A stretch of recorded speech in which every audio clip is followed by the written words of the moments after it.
In the jeweled expanse of the Andori Nebula, the planet Lysarion gleamed like a sapphire among stars.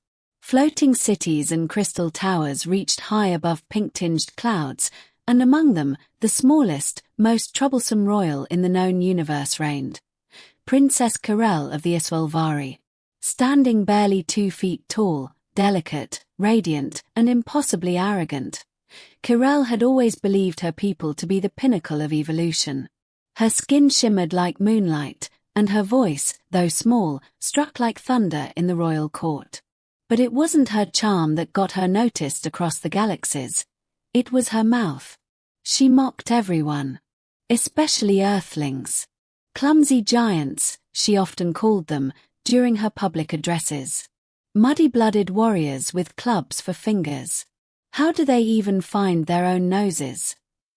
Her jests were legendary, her insults biting. It was said that no Earth envoy left Lysarion without feeling 2 feet shorter. Then came the war. A skirmish between Earth and the Vraxon Horde had spiraled into a full-blown conflict. As Earth sought allies, Lysarion stood firm in its neutrality. But neutrality didn't last when Vraxon battleships tore through Lysarion's outer moons. Princess Kirelle, defiant as ever, stood before the council and refused help from Earth. "Better we perish with grace than be babysat by Earth's lumbering oafs," she declared. That's when they sent Commander Jason Rourke. He arrived not in a grand ship, but aboard a worn tactical drop cruiser.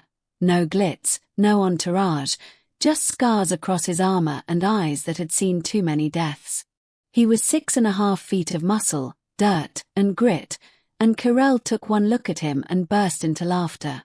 "You must duck to pass through our gates," she said, fluttering into the air on her gravity wings. "Do you even fit in your own cockpit?" Jason grunted. "Not here to impress you, your sparkle." "Oh, I like that," she snickered. "Your sparkle. He thinks he's clever." Rourke didn't respond. He was a soldier, not a diplomat, and the Vraxon were closing in fast. His mission was simple: extract key Lysarion leadership before their cities fell. Kirelle, as second in line to the throne, was a priority. Unfortunately, she had no intention of leaving. "I will not be coddled by Terran testosterone and body odor. Leave me be." 2 days later, the crystal domes of Lysarion shattered beneath Vraxon plasma fire. From a fortress balcony, Kirelle watched the skies ignite. Her mother's protective shield had failed, and her father's fleet had vanished into the nebula. For the first time in her pampered life, the tiny princess trembled. A shriek of metal ripped through the air. Vraxon drop pods rained from above, burying themselves into Lysarion soil like locusts. Kirelle backed away from the window, heart hammering. Her guards were gone. The palace shook. And then the door blew inward. Jason Rourke stood silhouetted in smoke, plasma rifle in one hand, a Lysarion blade in the other. "Time to go, your sparkle." She blinked. You're bleeding. And you're about to be vaporized if you don't come with me," I said.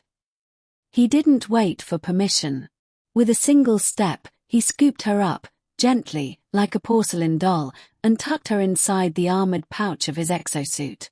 "Hey," she shrieked. "Unhand me. I'll have you." Blaster fire answered. The Vraxon were in the halls. Rourke sprinted through them, boots pounding on glass floors, carrying the princess like a priceless jewel through war-torn corridors.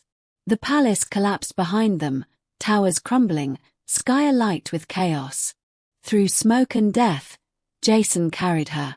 Every time she tried to wriggle free, his grip only tightened slightly, not to hurt, but to protect. It infuriated her. And deep inside, it comforted her. They reached the extraction zone, barely. Jason slammed his fist on the drop beacon, calling the last evac shuttle.